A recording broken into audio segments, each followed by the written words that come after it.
व्याख्यामुद्राङ्करसरसिजैः पुस्तकं शङ्खचक्रे बिभ्रद्भिन्नस्फटिकरुचिरे पुण्डरीके निषण्णः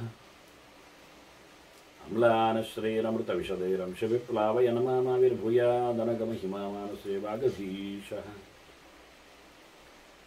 नमस्ते प्राणेश प्रणतविभवा यावनिमगाः नमः स्वामिन् रामप्रियतमनुमन् गुरुगुण नमस्तुभ्यं भीमप्रबलतमकृष्णेष्ट भगवन् नमः श्रीमन्मध्वप्रदिश सुदर्शन्नो जय जय श्रीगुरुभ्यो नमः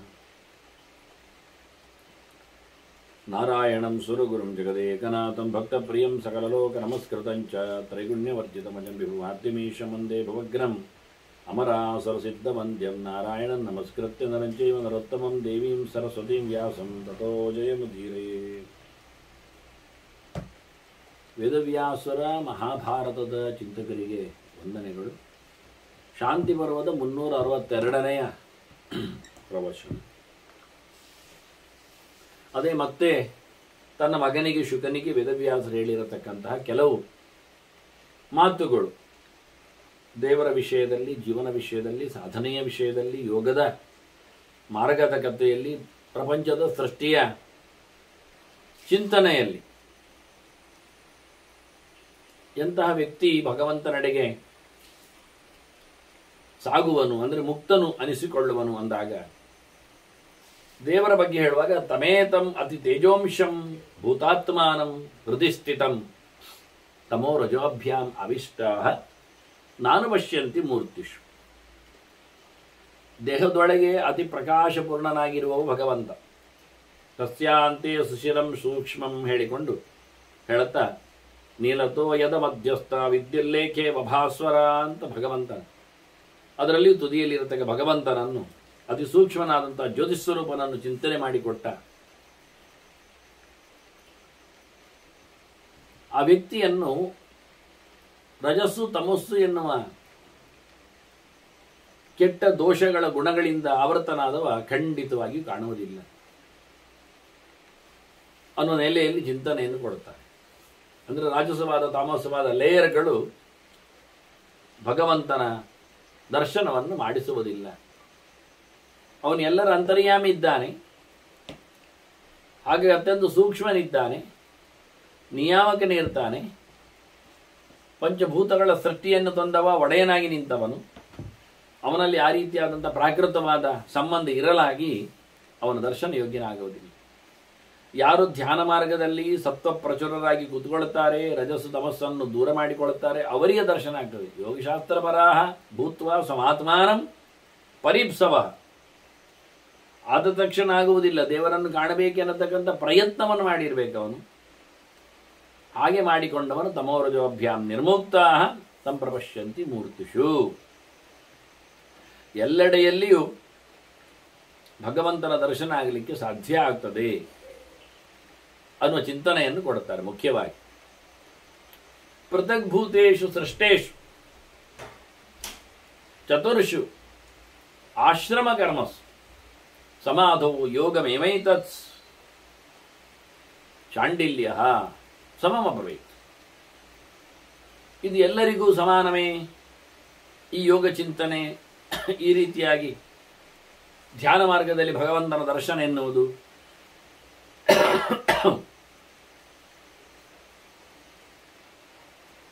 ವ್ಯಾಸರು ಯೋಗಾಚಾರ್ಯನ ಶಾಂಡಿಲ್ಯನ ನೆನಪು ಮಾಡ್ತಾರೆ. ಅವ ಎಲ್ಲರಿಗೂ ಸಮ ಅಂತ ಹೇಳಿದ್ದಾನೆ ಅಂತ. ಎಲ್ಲ ಆಶ್ರಮದಲ್ಲಿ ಕೂತವರು ಒಳಗೆ ನಿಂತ ಭಗವಂತನನ್ನು ಕಾಣಬೇಕಾದರೆ ಇದೇ ರೀತಿಯಾಗಿ ರಾಜಸ ತಾಮಸಗಳ ಭಾವಗಳಿಂದ ದೂರರಾಗಿ ಸತ್ವ ಪ್ರಚುರರಾಗಿ ಧ್ಯಾನವನ್ನು ನಡೆಸಿ ಭಗವಂತನನ್ನು ಕಾಣಲಿಕ್ಕೆ. ಇದು ಆಶ್ರಮ ಮಾತ್ರ ಅಲ್ಲ, ಅವರ ವರ್ಣೋಚಿತವಾದ ಕರ್ಮಗಳ ನೆಲೆಯಲ್ಲಿಯೂ ಇದಂತೂ ಬೇಕೇ ಬೇಕು.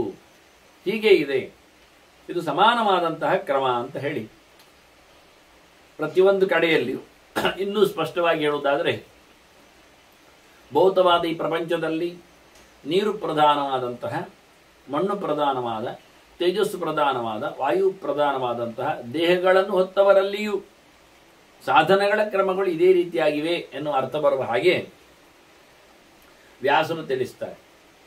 ಹೀಗೆ ಎಲ್ಲವನ್ನು ತಿಳಿದವ ವಿದಿತ್ವ ಸಪ್ತ ಸೂಕ್ಷ್ಮಾಣಿ ಷಡಂಗಂಚ ಮಹೇಶ್ವರಂ, ನಮ್ಮಲ್ಲಿರತಕ್ಕಂಥ ಪಂಚ ಇಂದ್ರಿಯಗಳು, ಅದರಲ್ಲಿ ಜೊತೆಯಲ್ಲಿ ಸೇರಿರತಕ್ಕಂಥ ಮನಸ್ಸು ಮತ್ತು ಬುದ್ಧಿ, ಈ ರಾಜಸ ತಾಮಸಗಳ ವಿಷಯಗಳೆಡೆಗೆ ಕೊನೆಯ ಹಂತದಲ್ಲಿ ವ್ಯಾಸರು ಉಪಸಂಹಾರದಲ್ಲಿ ಅದನ್ನು ಎತ್ತಿ ಹೇಳುತ್ತಾರೆ. ಹಾಗೆ ಇಲ್ಲಿ ಮನಸ್ಸು ಮತ್ತು ಬುದ್ಧಿಗಳ ಬಗ್ಗೆ ಪಂಚ ಜ್ಞಾನೇಂದ್ರಿಯಗಳ ಗತೆಯಲ್ಲಿ ಸೇರಿಕೊಂಡು ಅನೇಕ ಅಂಶಗಳನ್ನು ಅವರು ಹಿಂದೆ ಹೇಳಿದ್ದಾರೆ.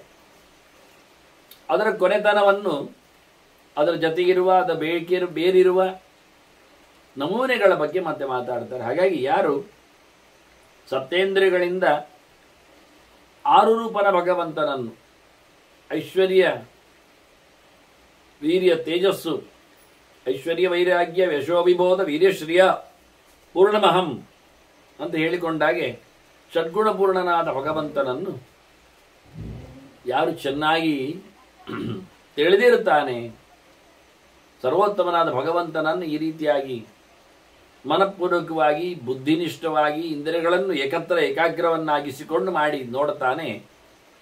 ಪ್ರಧಾನ ವಿನಿಯೋಗಸ್ಥ, ಪ್ರಧಾನವಾದದ್ದು ಮನಸ್ಸು, ಇಂದ್ರಿಯಗಳಲ್ಲಿ ಅದರ ವಿನಿಯೋಗ, ಸಂಬಂಧ, ಭಗವಂತನಲ್ಲಿ ಮಾಡುವ ರೀತಿ, ಧಾರಣೆಯ ಕ್ರಮ, ಇದನ್ನು ನಡೆಸಿಕೊಂಡು ದೇವರಲ್ಲಿ ನೆಲೆಗೊಂಡವನು ಪರಂಬ್ರಹ್ಮಾನುಗಚ್ಚತಿ, ಪರಂಬ್ರಹ್ಮಾನು ಪಶ್ಯತಿ, ದೇವರನ್ನು ಚೆನ್ನಾಗಿ ಇದ್ದ ಹಾಗೆ ಕಾಣುತ್ತಾನೆ. ದೇವರು ಕಾಣುವುದಿಲ್ಲ ಅಂತಲ್ಲ, ದೇವರು ಎಲ್ಲ ರೂಪದಲ್ಲಿ ಎಲ್ಲರಿಗೂ ಕಾಣಿಸಿಕೊಳ್ಳುತ್ತಾನೆ. ಆದರೆ ಅಧಿಕೃತವಾಗಿ ಜ್ಞಾನಾನಂದಾತ್ಮಕನಾಗಿ ಪ್ರತ್ಯೇಕನಾಗಿ ಪೂರ್ಣಾದ ಅಂದರೆ ಯೋಗ್ಯ ವ್ಯಕ್ತಿಗೆ ಕಾಣಲು ಯೋಗ್ಯತೆ ಉಳ್ಳಷ್ಟು ಮಟ್ಟಿನ ಪೂರ್ಣತೆಯಲ್ಲಿ ಭಗವಂತನ ದರ್ಶನವನ್ನು ಆತ ಪಡಿತಾನೆ, ನೋಡುತ್ತಾನೆ. ಶಾಸ್ತ್ರ ಹೇಳಿದಾಗೆ ನೋಡುತ್ತಾನೆ, ಅವನ ಯೋಗ್ಯತೆಯಂತೆ ನೋಡುತ್ತಾನೆ, ಅವನ ಪ್ರಯತ್ನಕ್ಕನುಗುಣವಾಗಿ ನೋಡುತ್ತಾನೆ. ಯಾವ ರೀತಿಯಲ್ಲಿ ಭಗವಂತನ ಚಿಂತನೆ ಮಾಡಲಿಕ್ಕೆ ಸಾಧ್ಯ ಉಂಟು ಆ ರೀತಿಯಾಗಿ ಆಯಾ ಅಧಿಷ್ಠಾನಗಳಲ್ಲಿ ಇರುವಂತೆ ಬಿಮ್ಮನ ದರ್ಶನಕ್ಕೆ ಆತ ಪಾತ್ರನಾಗ್ತಾನೆ. ಈ ರಾಜಸ ತಾಮಸ ಭಾವಗಳ ವಿಕಾರಗಳಲ್ಲಿ ಅದಕ್ಕೊಂದು ಬಹಳ ಸುಂದರವಾದಂತಹ ರೂಪಕದಲ್ಲಿ ವ್ಯಾಸರು ಚಿಂತನೆಯನ್ನು ಕೊಟ್ಟು ಕಡಿಮೆ ಮಾಡುತ್ತಾರೆ. ಹೇಗಿದೆ ಅಂತ ಅವುಗಳ ಇದು ಒಂದು ದೃಷ್ಟಿಯಿಂದ ಪರಿವಿಡಿ ಇದ್ದಾಗೆ, ಅಂದರೆ ಪರಿಶಿಷ್ಟ ಇದ್ದಾಗೆ, ಕೊನೆಯ ತುಂಡು ಸೇರ್ಪಡೆಗಾಗಿರುವಂಥದ್ದು, ಬಿಟ್ಟೋದ ಕಥೆಗಳು ಹೇಳಿಕೊಳ್ಳುವ ಹಾಗೆ ಇದು ಲಾಸ್ಟ್ ಒಂದು ಸ್ಕೆಚ್ ಕೊಡ್ತಾರೆ ಅವರು. ವಾಸ್ತವವಾಗಿ ಕೃತಿ ಕಾಮಧ್ರುವ ಚಿತ್ರ, ಮರ ಎನ್ನುವುದೊಂದು ಬಯಕೆಯ ಮರ. ಬದುಕಿನಲ್ಲಿ, ಲೋಕದಲ್ಲಿ ಆಸೆ ಎನ್ನುವ ನೆಲೆಯಲ್ಲಿ ಈ ಮರವನ್ನು ಬೆಳೆಸ್ತಾರೆ. ಇದು ಮರ ಬೆಳೆದಿದೆ, ಎಲ್ಲರ ಅಂಗಳದಲ್ಲಿ ಉಂಟು, ವಿಚಿತ್ರವಾಗಿದೆ, ಚಿತ್ತರಮಣೀಯವಾಗಿದೆ, ಮನಸ್ಸನ್ನು ಬಹಳ ಸುಂದರವಾಗಿ ಸೆಳೆಯಲಿದೆ. ಇದರಲ್ಲಿ ಏನು ವಿಶೇಷ ಕೇಳಿದರೆ, ಇದು ಬೆಳೆದದ್ದು ಹೇಗೆ ಹೇಳಿದರೆ ಮೋಹ ಸಂಚಯ ಸಂಭವ. ಮೋಹ, ಅಜ್ಞಾನ, ಏನು ಗೊತ್ತಿಲ್ಲ, ಇದೇ ಹೆಚ್ಚು ಒಟ್ಟಾಗಿದೆ, ಅದೇ ಒಂದು ಬೀಜ. ಅದರಿಂದಾಗಿ ಆಸೆ ಎನ್ನತಕ್ಕಂಥ ಮರ ಇನ್ನೇನಾಗ್ತದೆ, ಅದರಿಂದ ಹೇಗೆ ಆಗ್ತದೆ ಪರಿಣಾಮ, ಇದು ಯಾವುದರ ಬಗ್ಗೆ ಎಚ್ಚರ ಇಲ್ಲ. ಹಾಗಾಗಿ ಒಂದು ವಿಚಿತ್ರವಾದಂಥ ಮರವನ್ನು ಆತ ಬೆಳೆಸಿದ್ದಾನೆ. ಒಂದು ವ್ಯಾಮೋಹದಿಂದ ಬೇಕು ಎನ್ನುವ ಬಗೆಯಲ್ಲಿ, ಬೇಕುಗಳು ಬೇಕು, ಯಾಕೆ ಬೇಕು ಅಷ್ಟೇ. ಮನೆಯಲ್ಲಿ ಸೊತ್ತುಗಳು ಬರಬೇಕು, ಲೋಕದಲ್ಲಿ ಬಂದದ್ದೆಲ್ಲ ಇರಬೇಕು, ಯಾಕೆ ಅಂತ ಇಲ್ಲಿ ಇರಬೇಕು. ಹೊಸ ರೀತಿಯ ತೊಟ್ಟಿಲು ಬಂದಿದೆ ಅಂತೆ, ಬರಲಿ ಮನೆಗೆ.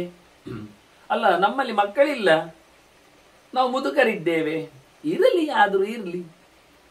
ಹೊಸ ರೀತಿಯ ಅರಿಯುವ ಕಲ್ಲು ಬಂದಿದೆ, ಈಗ ಬರಲಿ ಮನೆಗೆ ಒಂದಿರಲಿ, ಹಾಗೆ ಅರಿಯುವವರಿಲ್ಲ, ಇರಲಿ, ಇರ್ತದೆ. ಹಾಗೆ ಹೊಸತೇನು ಬಂತು, ಲೋಕದಲ್ಲಿ ದೊಡ್ಡ ಗಾತ್ರದ ಗಟ್ಟಿಮುಟ್ಟಾದ ಬೂಡ್ಸು ಶೂ ಬಂದಿದೆ, ಇರಲಿ ಬರಲಿ. ಅಲ್ಲ, ಅದು ಹಿಮ ಜಾಗದಲ್ಲಿ ನಡೆಯುವವರಿಗೆ ಅಂತ ಕೊಟ್ಟದ್ದು, ಬರಲಿ, ನಮಗೂ ಇರಲಿ, ನಮಗೆ ಹಿಮ ಆದರೆ ಇಲ್ಲ ಆದರೆ ಏನು, ಹಾಕಿಕೊಳ್ಳಿಕ್ಕೇನೆ ಆಗುದಿಲ್ವಾ, ಆಯಿತು.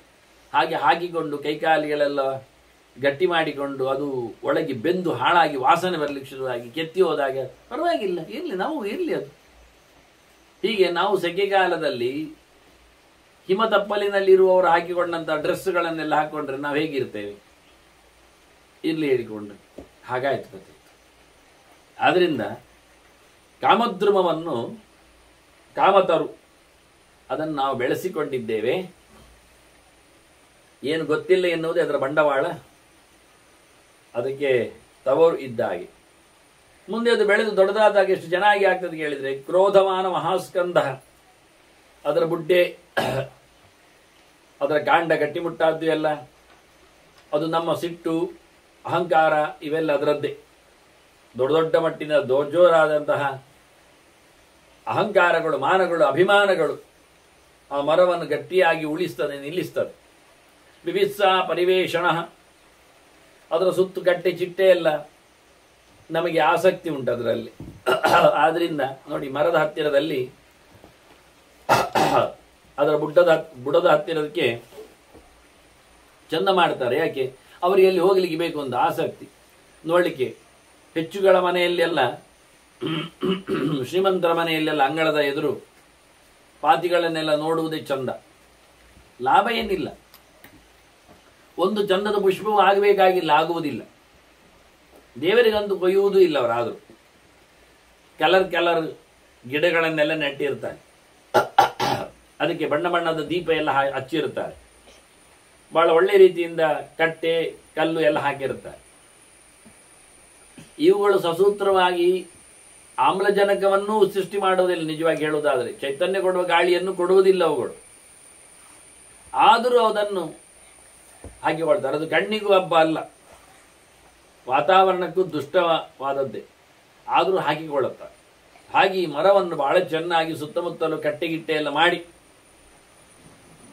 ಬಹಳ ಆಸಕ್ತಿ ವಹಿಸಿ, ಅದು ಬೇಕು, ಅದು ಬೀಳಬಾರ್ದು, ಅದು ಬೆಳೀಬೇಕು, ಅದಕ್ಕೆ ಗಮನ ಕೊಡುತ್ತಾರೆ ಕೂತ್ಕೊಂಡು. ಅದೇ ಅವರದ್ದು ವಿಶೇಷ. ಅದಕ್ಕೆ ಸುತ್ತು ಬರುತ್ತಾರೆ, ಅದರ ಹತ್ತಿರ ಇರ್ತಾರೆ, ಅದರ ಕಟ್ಟೆಯಲ್ಲಿ ಕೂತ್ಕೊಳ್ಳುತ್ತಾರೆ, ಹರಟೆ ಹೊಡಿತಾರೆ. ತಸ್ಯಚ ಅಜ್ಞಾನಂ ಆಧಾರ, ಅದಕ್ಕೆ ಅಡಿಯಲ್ಲಿ ಗಟ್ಟಿ ಯಾವುದು, ಬೇರು ಯಾವುದು ಕೇಳಿದರೆ ಹಾಗೆ ಹೇಳಿದಾಗ ಅಜ್ಞಾನವೇ ಬೇರು. ಎಲ್ಲಿಂದ ಒಂದು, ಯಾಕೆ ಒಂದು, ಯಾರು ನೆಟ್ಟರೆ ಏನು ಪ್ರಶ್ನೆ ಇಲ್ಲ. ಪ್ರಮಾದ ಪರಿಶೇಚನ, ಎಚ್ಚರ ತಪ್ಪುವುದೇ ಅದಕ್ಕೆ ನೀರು ಆಗೋದು. ಕಾಮ ಮರ ಮನೆಯಲ್ಲಿ ಉಂಟು ಹೇಳಿದ್ರೆ ನಾವು ಎಚ್ಚರವಾಗಿ ಇರುವುದಿಲ್ಲ ಅಂತಲೇ ಅರ್ಥ. ಬಯಕೆಗಳನ್ನು ಕೊಡ್ತದೆ ಅಂದ್ರೆ ಎಂತ ಕೇಳಬೇಕು, ಯಾರು ಪಡಿಬೇಕು ಅಂತ ಇಲ್ಲ, ಅದಕ್ಕೆ ನೀರು ಒಯ್ತಾ ಇರ್ತೇವೆ, ಅದು ಬೆಳಿಬೇಕಲ್ಲ. ಸೋಭ್ಯಸೂಯ ಬಲಾಶೋಹಿ, ಎಲೆ ಉಂಟು ಅದರಲ್ಲಿ, ಎಲ್ಲರನ್ನು ಕಂಡ್ರೂ ಆಗುವುದಿಲ್ಲಲ್ಲ, ಅದೇ ಎಲೆ ಅಸೂಯೆ. ಅಸೂಯೆಯೇ ನಮ್ಮದು ಬದುಕಿನ ದೊಡ್ಡತನ. ನಾವು ಮರದಾಗಿ ಬೆಳಿತೇವೆ, ಸಾಯ್ತೇವೆ, ಆದರೆ ಅಸೂಯೆ ಮಾತ್ರ ಬಿಡುವುದಿಲ್ಲ. ತುಂಬ ಎಲೆ ಇದ್ದಾಗೆ ಮರದಲ್ಲಿ ಅಸೂಯೆಗಳದ್ದೇ ನಮ್ಮದು ಕಾರ್ಬಾರ್. ಎಲ್ಲಿ ನೋಡಿದರಲ್ಲಿ ಯಾರ ಮೇಲೆಯೂ ನಮಗೆ ನೆಮ್ಮದಿ ಇಲ್ಲ. ಎಲ್ಲರ ಮೇಲೂ ಒಂದು ರೀತಿಯಾದಂಥ ಕೋಪ, ತಾಪ ಆಗುವುದಿಲ್ಲ. ಯಾರ ಔನ್ನತ್ಯವನ್ನು, ಎತ್ತರತನವನ್ನು, ಸಿರಿತನವನ್ನು, ಚಂದವನ್ನು, ಗುಣವಂತಿಕೆಯನ್ನು ನಾವು ಮೆಚ್ಚುವುದಿಲ್ಲ, ಒಪ್ಪುವುದಿಲ್ಲ, ಅದನ್ನು ಅನುಸರಿಸುವುದೂ ಇಲ್ಲ. ಈ ರೀತಿಯಾದಂತಹ ಪರೋತ್ಕರ್ಷ ಅಸಹನ ಒಂದು ದೃಷ್ಟಿಯಿಂದ ಅಭ್ಯಸೂಯೆ ವಾಸ್ತವವಾಗಿ. ಮತ್ತೆ ಹೇಳ್ತಾರೆ ಪುರಾ ದುಷ್ಕೃತ ಸಾರವಾನ್. ಇಲ್ಲಿ ವಿಶೇಷವಾಗಿ ಈ ಮರ ಗಟ್ಟಿ ಉಂಟಲ್ಲ, ಅದರ ತಿರುಳಿಯನ್ನು ಕೇಳಿದರೆ ಅದು ಗಟ್ಟಿ ಇರಲಿಕ್ಕೆ ಕಾರಣ ತಿರುಳು ಗಟ್ಟಿ ಆದ್ದರಿಂದ, ತಿರುಳ ಮೇಲೆ ಪೆಟ್ಟಾಗಲಿಲ್ಲ. ತಿರುಳಿ ಹಾಕಿ ಎಂಥದ್ದು ಕೇಳಿದರೆ ಹಳೆಯ ಜನ್ಮಗಳಲ್ಲಿ ಮಾಡಿರತಕ್ಕಂತಹ ತಪ್ಪು ಕೆಲಸಗಳೇ ಆ ಮರದ ತಿರುಳಾಗಿದೆ. ಆದ್ದರಿಂದ ಮರ ಗಟ್ಟಿಯಾಗಿ ನಿಂತಿದೆ. ಬಯಕೆಯ ಮರ, ಬೇಕುಗಳ, ಆಸೆಗಳ ತರು, ಅದು ಸಾರವತ್ತಾಗಿದೆ. ಯಾಕೆ ಕೇಳಿದರೆ ನಾವು ಕಳೆದ ಜನ್ಮಗಳಲ್ಲಿ ಖಂಡಾಬಟ್ಟೆ ಕೆಟ್ಟ ಕೆಲಸಗಳನ್ನೆಲ್ಲ ಮಾಡಿ ಹಾಕಿದ್ದೇವೆ. ಅದನ್ನು ಅನುಭವಿಸ್ಲಿಕ್ಕೆ ಈ ಬಾರಿ ಅಂತ ಮರ ನಮ್ಮನ್ನು ಆಲಿಂಗಿಸಿದೆ. ಅಂತ ಮರ ನಾವೇ ಆಗಿದ್ದೇವೆ ಒಂದು ದೃಷ್ಟಿಯಿಂದ ಹೇಳುವಾಗ. ಸಮೋಹ ಚಿಂತಾ ವಿಟಪಃ, ಅದರ ಟೊಂಗೆ ಟಿಸಿಲುಗಳ ಬಗ್ಗೆ ಮಾತಾಡ್ಲಿ ಅಂತಾರೆ. ಬುಡ್ಡೆ ಎಳಿಯಾಯಿತು, ಅತ್ತೀತ ಟೊಂಗೆ ಟಿಸಿಲುಗಳು ಹೋಗ್ತವೆ, ಗೆಲ್ಲು ಹೋಗ್ತದೆ, ಅದಕ್ಕೆ ಮತ್ತೆ ಬ್ರಾಂಚಸ್ಗಳು ಸಣ್ಣದೆಲ್ಲ ಇರ್ತದೆ. ಹಾಗಾಗಿ ಸುತ್ತಮುತ್ತಲ ಹರಡಿರತಕ್ಕಂಥ ದಪ್ಪನೆಯ ಟೊಂಗೆಗಳು, ಗೆಲ್ಲುಗಳು, ಅದು ಸಮೋಹ ಚಿಂತಾ, ವಿಚಿತ್ರವಾದಂತಹ ಅಜ್ಞಾನ, ಯೋಚನೆ, ಮುಗ್ಧತೆ, ಸಂಮುಗ್ಧತೆ, ಎಚ್ಚರ ತಪ್ಪುವಿಕೆ, ಜೊತೆಯಲ್ಲಿ ಬೇಡದಿದ್ದ ಯೋಚನೆಗಳು, ಆಲೋಚನೆಗಳು, ಚಿಂತನೆಗಳು, ಶೋಕ ಶಾಖಃ, ಅದರಲ್ಲಿ ಸಣ್ಣ ಸಣ್ಣದು ಉಂಟಲ್ಲ, ಟಿಸಿಲುಗಳು ಒಡೆದೋದ, ಅದು ಶೋಕ, ದುಃಖ, ನೋವು, ಸಂಕಟ, ಭಯಾಂಕುರ. ಮತ್ತು ಅದರಲ್ಲಿ ಕಿಸಲೆಗಳಿವೆ, ತುದಿಯಲ್ಲಿ ಮೊಳಕೆಗಳು, ಅಂಕುರಗಳು. ಅದ್ಯಾವುದೊಂದು ಭಯ, ಹೆದರಿಕೆ ಅದರಲ್ಲಿ ಉಂಟು. ಹೆದರಿಕೆ ಆಗುವ ಕೆಂಪಾಗ್ತಾನಲ್ಲ, ಹಾಗೆ ಕೆಂಪು ಅದರದ್ದು ಚೂಪುಗಳು, ಕಿಸಲೆಗಳು ಬಂದಿವೆ, ತಳಿರುಗಳು ನಿಂತಿವೆ. ಮೋಹಿನಿಭಿಹಿ ಪಿಪಾಸಾಭಿಹಿ ಲತಾಭಿಹಿ ವೇಷ್ಟಿತ. ಆ ಮರ ಸುತ್ತಲೂ ಬಳ್ಳಿ ಹತ್ತಿದೆ. ಏನು ಬಳ್ಳಿ ಕೇಳಿದರೆ ಇಂಥದ್ದೇ, ಆಸೆ ಆಕಾಂಕ್ಷೆಗಳ, ಬೇಕುಗಳ, ಯೋಚನೆಗಳ, ಬಹಳಷ್ಟು ಲಾಲಸೆಗಳ ಬಳ್ಳಿಗಳದನ್ನು ಅಪ್ಪಿಕೊಂಡಿವೆ. ಉಪಾಸತೆ ಮಹಾವೃಕ್ಷಂ ಸುಲುಬ್ಧಾ ತತ್ ಫಲೈತ್ಸವ. ಅದರ ಹಣ್ಣನ್ನು ತಿನ್ನಲಿಕ್ಕೋಸ್ಕರ ಕಡುಲೋಭಿಗಳು ಬಹಳ ಜನ ಅದಕ್ಕೆ ಸೇವೆ ಮಾಡ್ತಾರೆ, ಅದನ್ನು ಬೆಳೆಸಲಿಕ್ಕೆ ನೋಡ್ತಾರೆ, ಬೆಳೆಸಿದ್ದಾರೆ, ಒಳ್ಳೆ ರೀತಿಯಿಂದ ಬೆಳೆಸ್ತಾರೆ. ಆಯತೈ ಸಂಯತ ಪಾಶೈ ಫಲದಂ ಪರಿವೇಷ್ಟ್ಯದಂ. ಅದು ಹಣ್ಣು ಕೊಡ್ತದಲ್ಲ, ಬೇಕುಗಳನ್ನು ಕೊಡ್ತದಲ್ಲ. ಆದ್ರಿಂದ ಆಸೆ ಮರಕ್ಕೆ ಅವರು ಆತುರರಾಗಿದ್ದಾರೆ, ಆ ಸರೆ ಪಡೆದಿದ್ದಾರೆ, ಅದರ ಸುತ್ತ ಸೇರಿಕೊಂಡಿದ್ದಾರೆ, ಅದನ್ನು ಅಪ್ಪಿಕೊಳ್ಳುತ್ತಾರೆ. ಅದು ಎಲ್ಲಿ ತಾವು ತಪ್ಪಿ ಹೋಗಿದಂತೆ ಅದಕ್ಕೂ ತಮಗೂ ಕಟ್ಟಿ ಹಾಕೊಳ್ತಾರೆ. ಅದರ ಜೊತೆಯಲ್ಲಿ ಬಂಧನವನ್ನು ಇಟ್ಟುಕೊಂಡಿದ್ದಾರೆ. ಬೇಕುಗಳ ಜೊತೆಯಲ್ಲಿ ಬೇಕು ಅಂತ ಹೇಳಿಕೊಂಡು ಆಸೆ ಪಟ್ಟುಕೊಂಡು ಅಲ್ಲಿ ಕೂತಿರ್ತಾರೆ. ಯಸ್ತಾನ್ ಪಾಶಾನ್ ವಶೀಕೃತ್ವ ತಂ ವೃಕ್ಷಂ ಅಪಕರ್ಷತಿ ಗತಸ್ಥ ದುಃಖಮಯ ದಕ್ಕಯೋರಂತಂ ಜರಾ ಮರಣ ಯೋಹೋ ದ್ವಯೋ.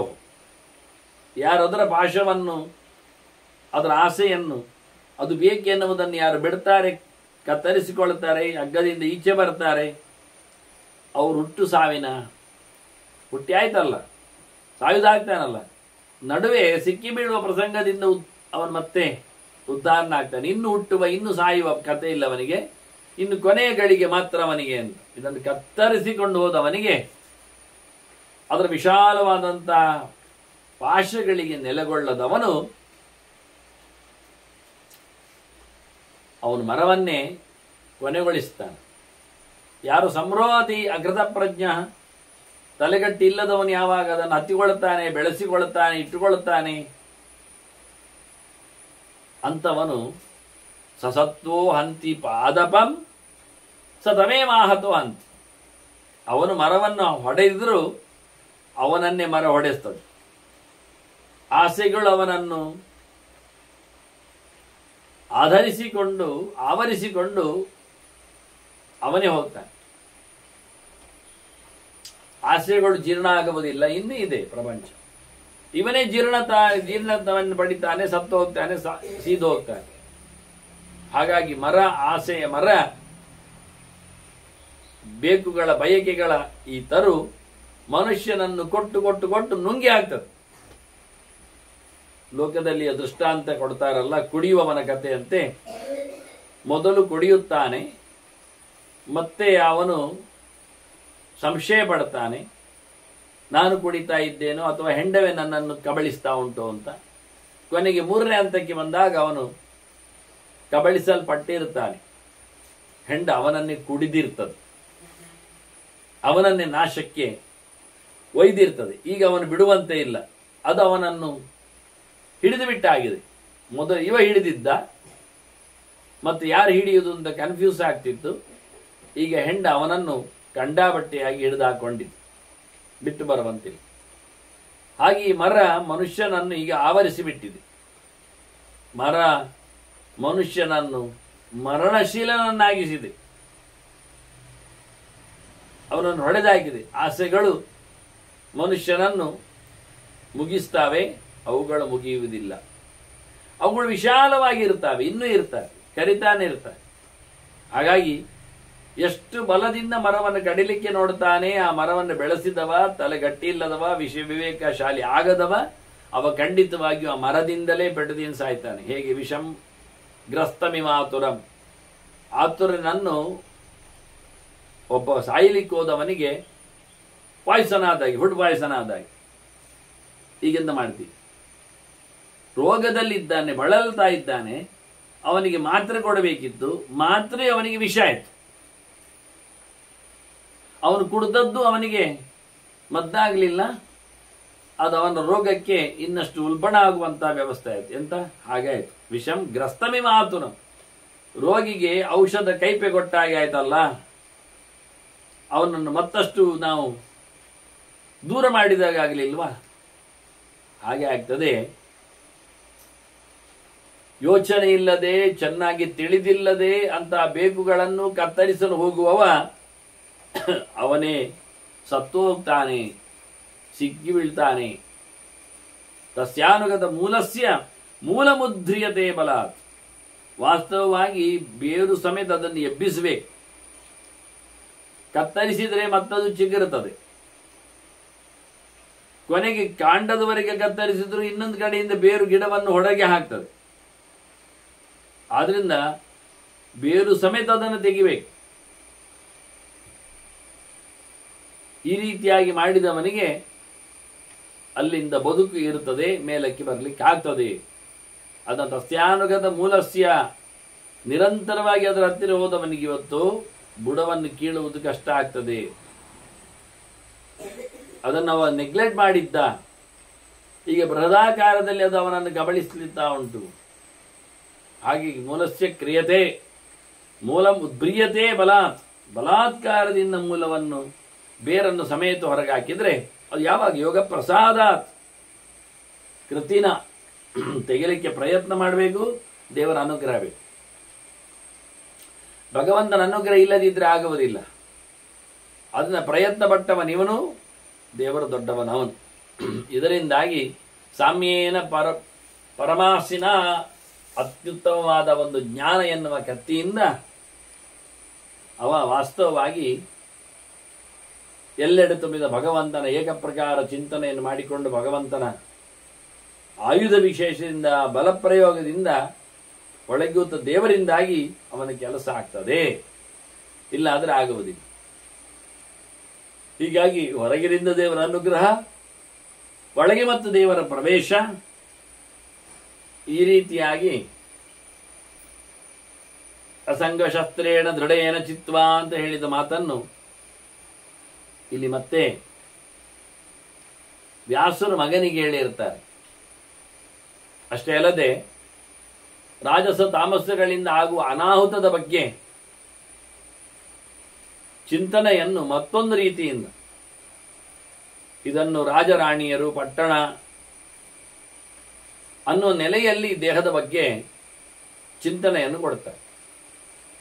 ಇದೆಲ್ಲ ಆಟದಲ್ಲಿ ಬರುವಂಥದ್ದೇ. ಚದುರಂಗದಲ್ಲಿ ಆದಾಗ ಯಾರು ಏನು ಎಲ್ಲಿ ಹೇಗೆ ಅಂತ ಹೇಳಿಕೊಳ್ಳುವಂತೆ, ಅದರಂತೆ ಇಲ್ಲಿ ಸಹ ದೇಹವನ್ನೇ ಪಟ್ಟಣ ಅಂತ ಮಾಡಿಕೊಂಡು ಇಲ್ಲಿರತಕ್ಕ ಜನರ ಸಂತೆ ಹೇಗಿರುತ್ತದೆ ಎನ್ನುವುದನ್ನು ಮತ್ತೊಂದು ರೂಪಕದಲ್ಲಿ ವ್ಯಾಸರು ಹೇಳ್ತಾರೆ. ಪುರಂಜನೋಪಾಖ್ಯಾನದಂತೆ ಇದನ್ನು ಇಲ್ಲಿ ತಿಳಿಸಿಕೊಡ್ತಾರೆ. ಆ ಉಪಾಖ್ಯಾನದಂತೆ ಕಥೆ ಇಲ್ಲ, ಪೀಠಿಗೆ ಇದೆ, ಪರೀಕ್ಷೆಯೇ ಇದೆ ಸ್ವಲ್ಪ ಮಟ್ಟಿನದ್ದು. ಹಾಗಾಗಿ ಇದನ್ನು ಬಹಳ ಸುಂದರವಾಗಿ ಇಲ್ಲಿನ ಕೋಪರೇಷನ್ಗಳು, ಅದರೊಟ್ಟಿಗೆ ವಿಘಟನೆಗಳು, ಡಿಸ್ಪ್ಯೂಟ್ಗಳು, ಇವನ್ನೆಲ್ಲ ಉಲ್ಲೇಖ ಮಾಡಿಕೊಳ್ಳುವ ಹಾಗೆ.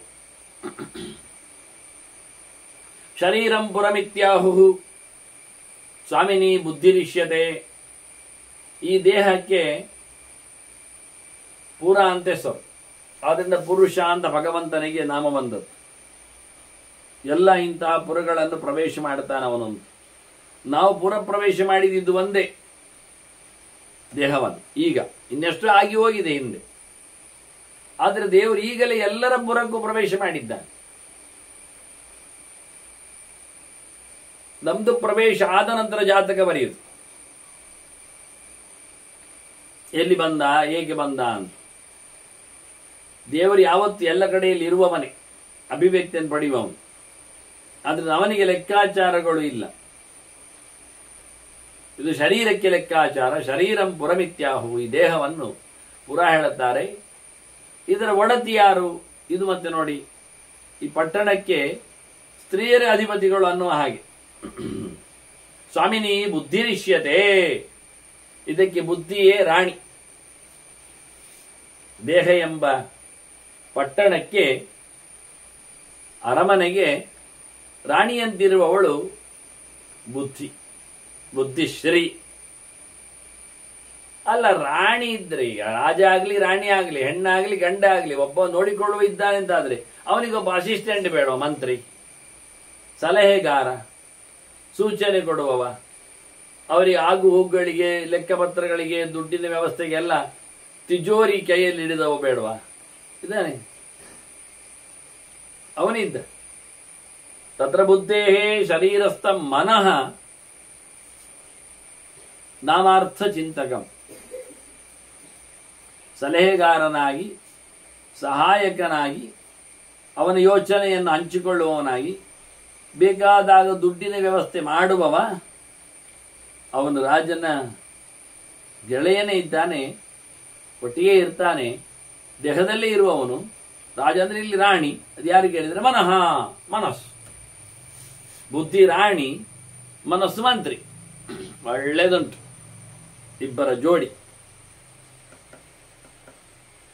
ಮತ್ತೆ ಇಂದ್ರಿಯಗಳೆಲ್ಲ ಉಂಟಲ್ಲ, ಇಂದ್ರಿಯಾಣಿ ಜನ ಪೌರಾಹ, ಇವರೆಲ್ಲ ಕೆಲಸದವರು, ಅಲ್ಲ ಜನರು, ಪ್ರಜೆಗಳು. ಈ ಪಟ್ಟಣದಲ್ಲಿ ಪ್ರಜೆಗಳು ಇಂದ್ರಿಯರು, ಕಣ್ಣು ಕಿವಿ ಮೂಗು ಅದೆಲ್ಲ ಉಂಟಲ್ಲ, ಅವರೆಲ್ಲ ಇದ್ದ. ವಿಷಯನ್ನು ಕೇಳಿದ್ರೆ, ಇವನ್ನೆಲ್ಲ ನಡೆಸುವವನು, ಮಾತಾಡಿಸುವವನು ಯಾರು ಕೇಳಿದ್ರೆ ಮನಸ್ಸು. ಹೇಳಿದಲ್ಲ, ಮನಸ್ಸುವೇ ಪ್ರಶ್ನಿಸುವವನು, ಕೇಳುವವನು ಅಂತ. ಅವನು ಲೋಕದಲ್ಲಿ ತಿರುಗುವ ಮಂತ್ರಿಯವ. ಉಳಿದವರೆಲ್ಲ ಲೋಕದಲ್ಲಿ ನೋಡಿಕೊಳ್ಳುವ ಎತ್ತರದಲ್ಲಿ ಕೂತವೆ. ಪ್ರಧಾನಮಂತ್ರಿ, ರಾಷ್ಟ್ರಪತಿ ಎಲ್ಲ ಇದ್ದಾಗೆ. ಆದ್ರೆ ಇಂದ್ರಿಯಗಳು ಜನರು, ಜನಾಹ ಪೌರಾಹ ತದರ್ಥಂತೂ ಪರಾಕೃತಿ. ಇಂದ್ರಿಯಗಳಿಗೋಸ್ಕರ ಭಾರಿ ಭಾರಿ ಕೆಲಸಗಳೆಲ್ಲ ಆಗ್ತದೆ. ಬೇರೆ ಬೇರೆ ಕೆಲಸಗಳು, ಕಣ್ಣಿನ ಕೆಲಸ ಬೇರೆ, ಕಿವಿಯ ಕೆಲಸ ಬೇರೆ. ಈ ಪಟ್ಟಣದಲ್ಲಿ ಎಲ್ಲ ಕೆಲಸ ಮಾಡಿಕೊಳ್ಳುವವರು ಅವರಿದ್ದಾರೆ. ಉತ್ತಮ ಮಟ್ಟದ ಕೆಲಸ ಎಲ್ಲ ಆಗುವುದು ಅವರಿಂದಲೇ. ಈ ರೀತಿಯಾಗಿ ದೇಹದ ಒಳಗಿರತಕ್ಕಂಥ ಸಪ್ತ ಪ್ರಕೃತಿಗಳ ಬಗ್ಗೆ ಹಿಂದೆ ಬಂದಿತ್ತು. ಅವನು ಸಪ್ತ ಸೂಕ್ಷ್ಮಾಣಿ ಷಡಂಗಂ ವಿದಿತ್ವ ಅಂತ ಹೇಳಿಕೊಂಡಲ್ಲಿ 7 ತಿಳಿಯುವುದು ಅಂದ್ರೆ ಇದನ್ನು ತಿಳಿಯಲಿಕ್ಕೋಸ್ಕರ ಇಲ್ಲಿ ಮತ್ತೆ ಸ್ಪಷ್ಟತೆಯನ್ನು, ಅಂದ್ರೆ ಪ್ರತ್ಯೇಕವಾದಂತಹ ಚಿಂತನೆಯನ್ನು ವ್ಯಾಸರು ನೀಡಿದ್ರು ಅವನಿಗೆ ಅಂತ ಹೇಳಿ ಎನ್ನುವುದನ್ನು ವಾಸ್ತವವಾಗಿ ಅಲ್ಲಿ ಹೇಳಿಕೊಡತಕ್ಕಂಥ ಭೀಷ್ಮರು ಗಮನಿಸಿದ್ದಾರೆ. ಅವರ ನಡುವೆ ಕೂತು ಹೇಳಿದ್ದಾರೆ ಎನ್ನುವ ಚಿಂತನೆಗಳೆಲ್ಲ ಬರುವುದಿಲ್ಲ. ಹಾಗಾಗಿ ಅವರಾಗಿ ಪ್ರತ್ಯೇಕವಾಗಿ ಹೇಳಿಕೊಂಡಾಗಿ ಕಾಣುವುದೂ ಇಲ್ಲ. ಕೇಳಿದ್ರು ಎನ್ನುವ ಗೆರೆ ಅಂತೂ ಬಂದೇ ಬರ್ತದೆ ಮಧ್ಯೆ ಮಧ್ಯೆ. ಹಾಗೆ ಇಲ್ಲಿ ಈ ಪೌರರು, ಮನುಷ್ಯನ ದೇಹದಲ್ಲಿ ಜನರು, ಅವರಿಗಾಗಿದೆಲ್ಲ ಕ್ರಿಯೆಗಳು ನಡೀತಾ ಉಂಟು. ಇಲ್ಲಿ ದೇಹದಲ್ಲಿ ಇಂದ್ರಿಯಗಳ ಪೋಷಣೆಯೇ ಈ ಪಟ್ಟಣದಲ್ಲಿ ಎಲ್ಲ ಕೆಲಸಗಳ ಗುರಿ ಒಂದು ದೃಷ್ಟಿಯಿಂದ. ತತ್ರದ್ವೌ ರಾಜಸೌ ತತ್ರದ್ವೌ ದಾರುಣೌ ದೋಷೌ ತಮೋ ನಾಮ ರಜಸ್ತತ. ಅಲ್ಲಿ 2 ಭಾರಿ ಕಷ್ಟದ ಹೇಸಿಗೆ 2 ದೋಷಗಳುಂಟು. ಯಾವುದು ಕೇಳಿದ್ರೆ ತಮಸ್ಸು ಮತ್ತೆ ರಜಸ್ಸು. ಇದು ತಮಸ್ಸು ರಜಸ್ಸಿನ ಚಿಂತನೆ ಮುಂದುವರಿಗಿದೆ ಎಂದು ಹೇಳಿದ್ದೇನೆ.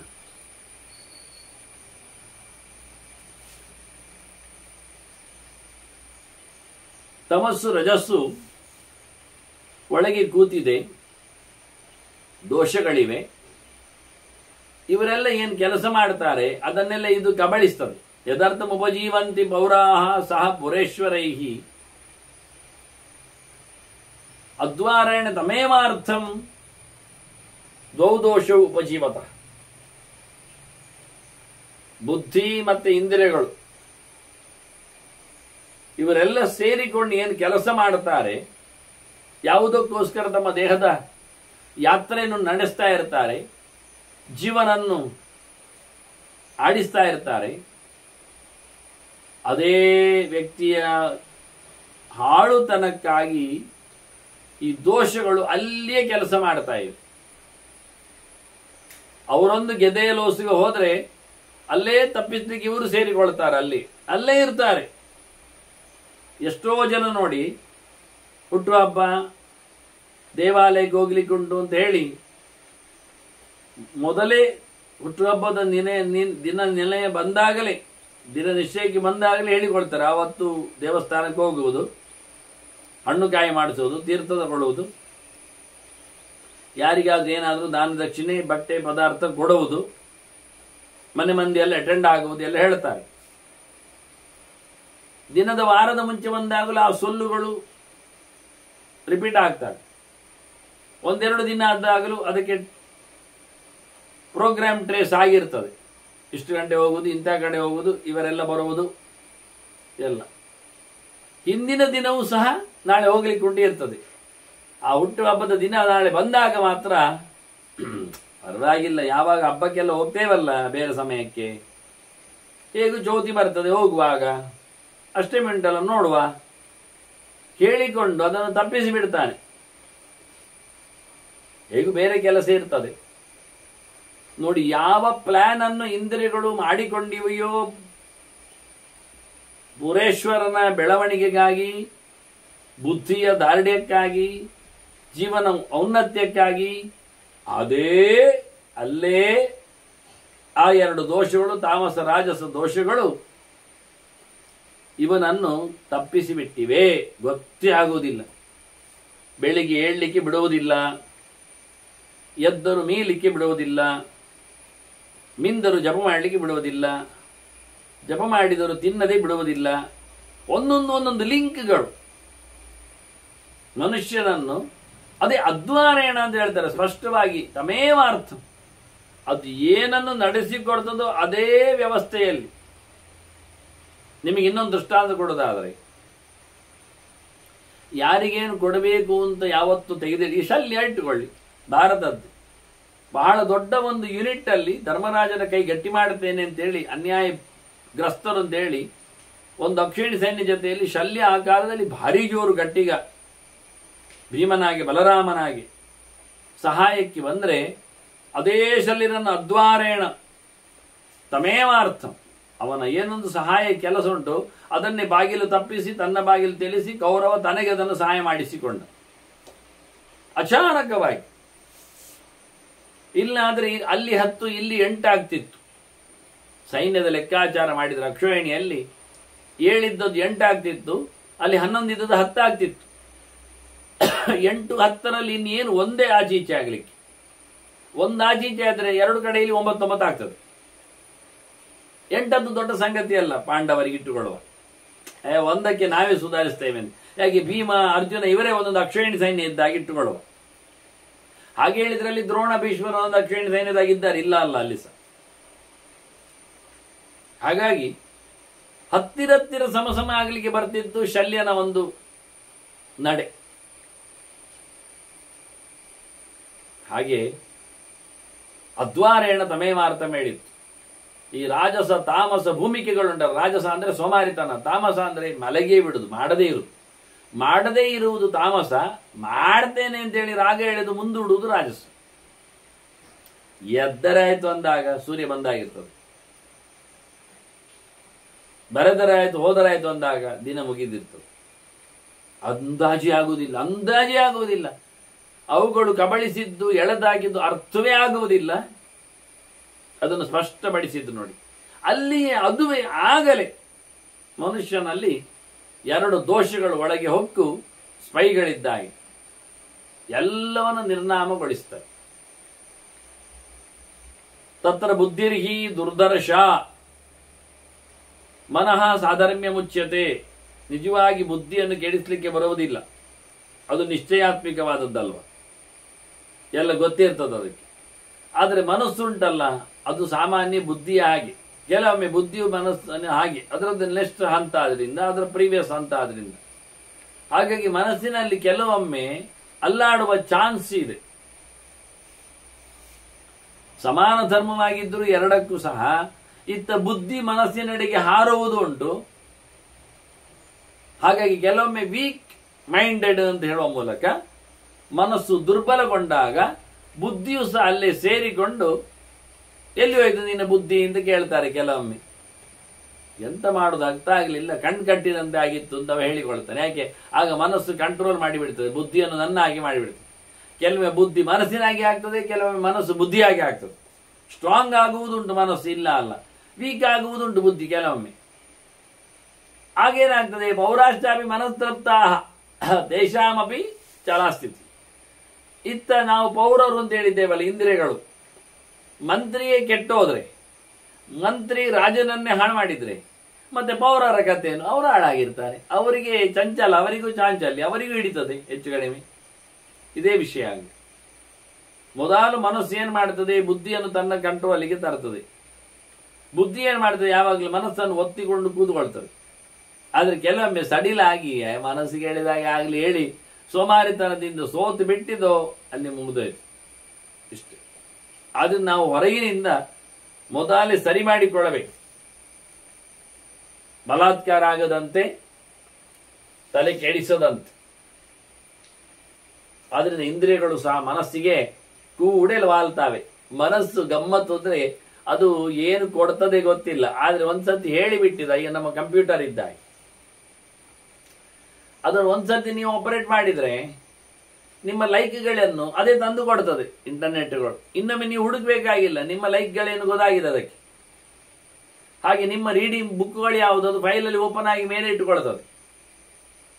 ನ್ಯೂಸ್ ಯಾವುದನ್ನು ನೀವು ರೀಡ್ ಮಾಡ್ತೀರಿ ಅದನ್ನು ಮೊದಲೇ ಹೇಳಿಕೊಳ್ತದೆ. ಇಂಥದ್ದಲ್ಲ ನೀವು ಕೇಳೋದು, ಇಲ್ಲಿ ಉಂಟು ಇಲ್ಲಿ ಉಂಟು.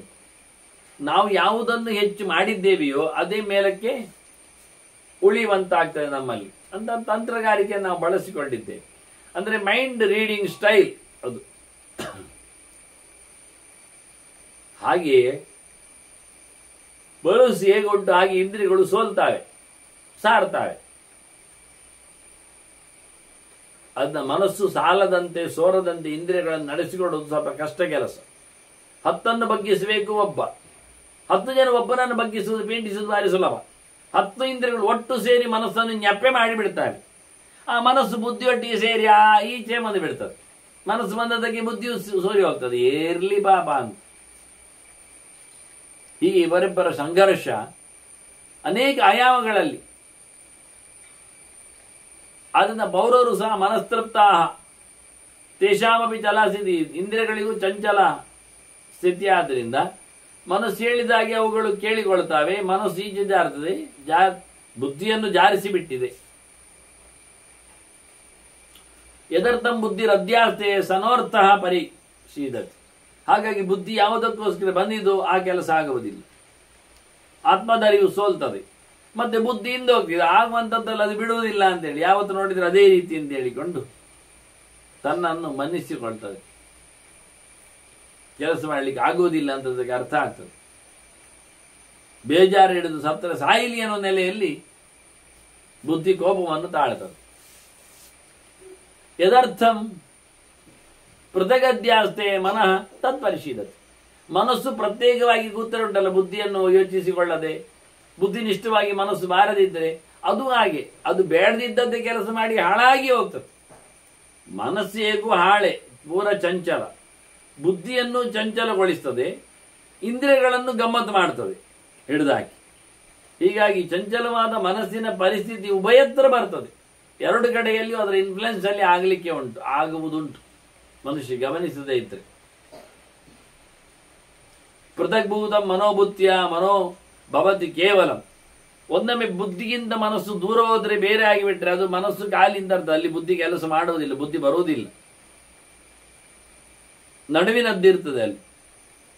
ಒಂದು ಲೆಕ್ಕದಲ್ಲಿ ಭೌತವಾದಂತಹ ವ್ಯವಸ್ಥೆ ಇಲ್ಲ ಆಗ್ತದೆ, ಅಭೂತವಾದ ವ್ಯವಸ್ಥೆ ಪೂರ್ವವಾಗಿ ಸಿಗುವುದಿಲ್ಲ.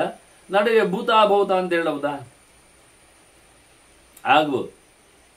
ಎರಡು ದೃಷ್ಟಿಯಿಂದಲೂ ಅದಕ್ಕೆ ಆಗಿರತಕ್ಕಂಥ ಕೆಲವು ಸ್ಥಾನಮಾನಗಳು ವ್ಯವಸ್ಥೆಗಳೆಲ್ಲ ಇದ್ದಾವೆ, ಇಲ್ಲ ಅಂತಲ್ಲ. ಹಾಗಾಗಿ ಮನಸ್ಸೇ ಬುದ್ಧಿ ಈಚೆ ಬಂದು ಸೇರಿದರೆ ಅದನ್ನು ನಾವು ಮನಸ್ಸು ಅಂತಲೇ ಕರೆದು ಬಿಡ್ತೇವೆ, ಅದರಂತೆ ಧರ್ಮ ಆಗಿರ್ತದೆ. ತತ್ರೈವಂ ವಿಕೃತಂ ಶೂನ್ಯಂ ರಜಃ ಪರ್ಯವತಿಷ್ಠತೆ. ಇಂತಹ ಸಂದರ್ಭದಲ್ಲಿ ರಜಸ್ಸು ತಮಸ್ಸು ಪ್ರಕಟ ಆಗ್ತದೆ, ತಮ್ಮ ಪ್ರಭಾವವನ್ನು ತೋರಿಸಿಕೊಳ್ತದೆ, ನಿಧಾನಕ್ಕೆ ಬೆಳೀತದೆ, ಬೆಳೆಸ್ತದೆ, ವಿಚಿತ್ರವಾಗಿ ನಿಲ್ತದೆ ಅಂತಾರೆ. ತನ್ನ ಮನಃ ಗುರುತೆ ಸಖ್ಯಂ ರಜಸಾ ಸಾ ಸಂಗತಂ. ಮೊದಲಿಗೆ ರಜಸ್ಸು ಬಂದ ತಕ್ಷಣ ಮನಸ್ಸಿಗೆ ಭಾರಿ ಖುಷಿ ಆಗ್ತದೆ, ಮನಸ್ಸು ಅದರಲ್ಲಿ ಸೇರ್ತದೆ. ಮನಸ್ಸು ಸೇರಿತಾ ಎಲ್ಲರೂ ಸೇರಿದಾಗಿ ಚಾದಾಯ ಜನಂ ಪೌರಂ ರಜಸೇ ಸಂಪ್ರಯಚ್ಛತೆ. ಮನಸ್ಸು ಧರ್ಮಕ್ಕೆ ಕಾಣಿಕೆಯಾಗಿ ಜನರನ್ನು ಕೊಟ್ಟ ಹಾಗೆ ಪಂಚೇಂದ್ರಿಯಗಳನ್ನು ಅದಕ್ಕೆ ನೀಡಿ ಬಿಡುತ್ತದೆ. ಹಾಗಾಗಿ ರಜಸ್ಸು ತಮಸ್ಸು ಹೊರಗಿನಿಂದ ಎಂಟ್ರಿ ಆದ ತಕ್ಷಣ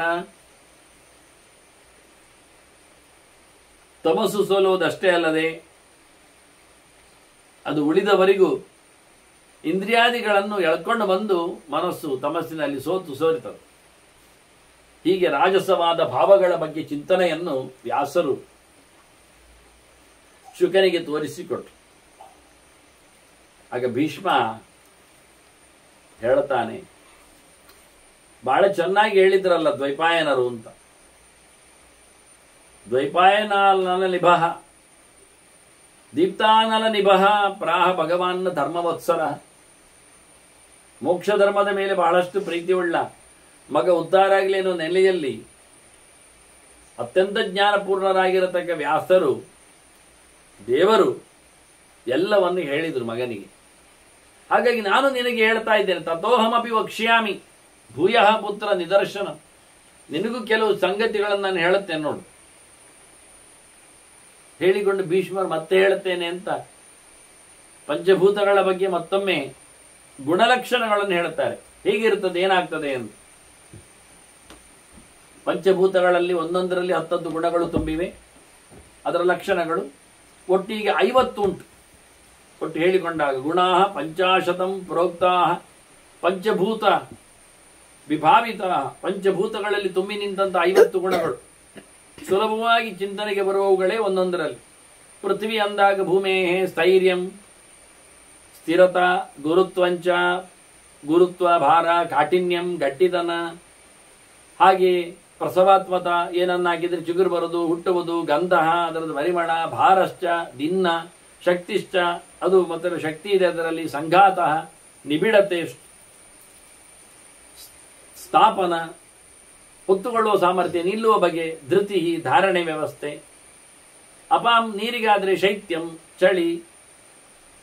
ಹಾಗೆ ರಸಃ ರಸತನ, ಕ್ಲೇದ ಒದ್ದೆ ಆಗುವುದು, ದ್ರವತ್ವಂ ಹರಿತದೆ, ಸ್ನೇಹ ಸೌಮ್ಯತ, ಅಂಟು ಜಿಗುಟು ಮೃದು ಸ್ಮೂತ್ನೆಸ್ಸು, ಜಿಹ್ವಾ ನಿಷ್ಪಂದನಂ ನಾಲಿಗೆಗೆ ಸಿಗುವುದು, ಭೂಮ ಭಾರಿ ಉಂಟು, ಎಲ್ಲಿ ನೋಡಿದ್ರಲ್ಲಿ ನೀರಿದ್ದೆ ಕಾರಬಾರು, ಬಹುಮಾನಂ ಪ್ರಸರಣಂತದ ನೀರು ಹರಿಯುವುದು ಬೇರೆ, ಹರಿತದೆ ಎಲ್ಲೆಂದರಲ್ಲಿಗೆ.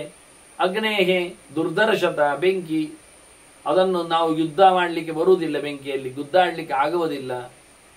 ಜ್ಯೋತಿ ಬೆಳಕಿದೆ, ತಾಪ ಬಿಸಿ ಆಗ್ತದೆ, ಪಾಕ ಬೇಯಿಸ್ತದೆ, ಪ್ರಕಾಶನಂ ಕಾಣಿಸುತ್ತದೆ, ಶೌಚಂ ಮದಿ ಮಾಡುತ್ತದೆ, ಶುದ್ಧ ಮಾಡುತ್ತದೆ, ರಾಗ ಬಣ್ಣ ಇದೆ, ಲಘು ಹಗುರವಾಗಿ ಉಂಟು. ಮತ್ತೆ ಬೆಂಕಿ ದಿನ್ನ ಇಲ್ಲ ಹೇಳ್ತಾರೆ ನೋಡಿ, ಮಣ್ಣು ದಿನ್ನ ಇದೆ, ಬೆಂಕಿ ದಿನ್ನ ಇಲ್ಲ ಅಂತ ನಾವು ಎಲ್ಲಿ ತೂಗ್ಲಿಕ್ಕೆ ನೋಡಿ. ತೈಷ್ಣ್ಯಂ ತೀಕ್ಷ್ಣ, ಅದು ಭಾರಿ ಶಾರ್ಪ್, ಸತತಂಚ ಊರ್ಧ್ವವಾಗಿದ್ದ, ಯಾವತ್ತು ಮೇಲಕ್ಕೆ ಹೋಗ್ತದೆ. ಅದಕ್ಕೆ ನೆಲದ ಆಕರ್ಷಣ ಶಕ್ತಿ ಅದಕ್ಕೆ ಕೆಲಸ ಮಾಡುವುದಿಲ್ಲ. ಬೆಂಕಿ ಮೇಲಕ್ಕೆ ಹೋಗ್ತದೆ. ಎರಡೇ ದ್ರವ್ಯ ಕೆಳಗೆ ಬೀಳುವಂಥದ್ದು, ಮಣ್ಣು ಮತ್ತೆ ನೀರು ಮಾತ್ರ. ಬೆಂಕಿ ಮೇಲೆ, ಗಾಳಿ ಮೇಲೆ. ವಾಯೋಹೋ ಅನಿಯಮ, ಅದಕ್ಕೊಂದು ನಿಯಮ ಇಲ್ಲ, ಹೀಗೆ ಅಂತ. ಸ್ಪರ್ಶ ಮುಡುತ್ತದೆ, ವಾದಸ್ಥಾನಂ ಶಬ್ದ ಭರಿಸ್ತದೆ, ಸ್ವತಂತ್ರದ ಇಷ್ಟ ಬಂದೆಡೆ ಸಾಗುವುದದು. ಬಲಂ ಅದರಲ್ಲಿ ತಾಕತ್ತೊಂದು ದೂಡ್ತದೆ ಮರವನ್ನೆಲ್ಲ ನೋಡಿ. ಶೈಗ್ರ್ಯಂ ವೇಗ ಗತಿ, ಮೋಕ್ಷಶ್ಚ ದೇಹದಲ್ಲಿದ್ದಾಗ ಮಲ ವಿಸರ್ಜನೆ ಮೂತ್ರ ವಿಸರ್ಜನೆಯನ್ನು ಮಾಡಿರ್ತದೆ, ಹೊರಗೆ ಹಾಕ್ಲಿಕ್ಕೆ ನೋಡ್ತದೆ. ಕರ್ಮಚ ಕರ್ಮ ಚೇಷ್ಟಾತ್ಮತ ಭವಃ ಉತ್ಪತ್ತಿ ಮಾಡ್ತದೆ, ಕೆಲಸ ಮಾಡಿ ಅಲ್ಲಾಡಿಸ್ತದೆ, ಮೇಲೆ ಕೆಳಗೆ ಎಲ್ಲ ಉಸಿರಾಟ ಎಲ್ಲ ಬರುವ ಹಾಗೆ. ಇವೆಲ್ಲ ವಾಯುವಿನ ಗುಣಗಳು. ಆಕಾಶಸ್ಯ ಗುಣ ಶಬ್ದ, ಶಬ್ದ ಆಕಾಶದ ಗುಣ. ವ್ಯಾಪಿತ್ವ ಸರ್ವತ್ರ ತುಂಬಿದೆ. ಛಿದ್ರತ ಅವಕಾಶ ಕೊಡ್ತದೆ, ಯಾವುದಕ್ಕೂ ಸಹ ಹೋಗ್ಲಿಕ್ಕೆ ಬಿಡ್ತದೆ. ತುಂಬಿದೆ ಹೇಳಿದ ತಕ್ಷಣ ತುಂಬಿದ್ರು ಹೋಗ್ಲಿಕ್ಕೆ ಆಗ್ತದೆ ನೋಡಿ. ಅನಾಶ್ರಯಂ, ಅದು ಯಾರನ್ನು ಒಪ್ಪಿಕೊಂಡು ಕೂತ್ಕೊಳ್ಳಿಲ್ಲ. ಅನಾಲಂಬಂ, ಅದಕ್ಕೆ ಯಾರು ಸಹ ಹಿಡಿದಾಗ್ಲಿಲ್ಲ ಜೋತಾಡಿಸುವ ಹಾಗೆ. ಅವ್ಯಕ್ತಂ, ಸ್ಪಷ್ಟ ಕಾಣುವುದಿಲ್ಲ. ಅವಿಕಾರಿತ, ಅದಕ್ಕೇನು ವಿಕಾರ ಬರುವುದಿಲ್ಲ. ಆಕಾಶವನ್ನು ಪೇಂಟಿಸಿ ಎಲ್ಲ ಮಾಡಲಿಕ್ಕೆಲ್ಲ ಆಗುವುದಿಲ್ಲ. ಅಪ್ರತೀಘಾತದ, ಅದಕ್ಕೆ ಹೊಡಿಲಿಕ್ಕೆ ಆಗುವುದಿಲ್ಲ, ಗುದ್ದುದೆಲ್ಲಿಗೆ.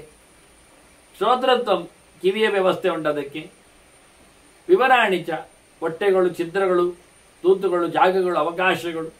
ಹೀಗಾಗಿ ಒಂದಿಷ್ಟು 50 ಪಂಚಭೂತಗಳ ಗುಣಗಳನ್ನು ಅವರು ಭೀಷ್ಮರು ಮತ್ತೆ ಹೇಳುತ್ತೇನೆ ಅಂತೇಳಿ ವ್ಯಾಸರು ಹೇಳಿದ್ದು ಖುಷಿಯಾಗಿದೆ ಅಲ್ವಾ ಅಂತ ನೆನಪಿಸಿಕೊಂಡು ಹೇಳಿದ್ರು. ಒಟ್ಟು ಜಿಷ್ಟು ಮಾಡುವುದು ಅಂತ ಅವರು ಸಂಗ್ರಹದ ಕತೆ.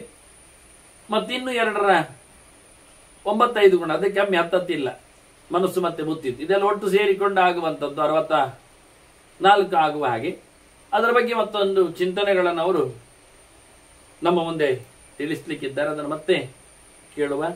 ಜೊತೆಯಲ್ಲಿ ಭೀಷ್ಮರ ಮುಂದುವರಿದ ಸಂವಾದಗಳ ಬಗ್ಗೆ ಮತ್ತೆ ಸೇರುವ. ವಂದನೆಗಳೊಂದಿಗೆ ಶ್ರೀಕೃಷ್ಣ ನಾರಾಯಣ ನಾರಾಯಣ ನಾರಾಯಣ.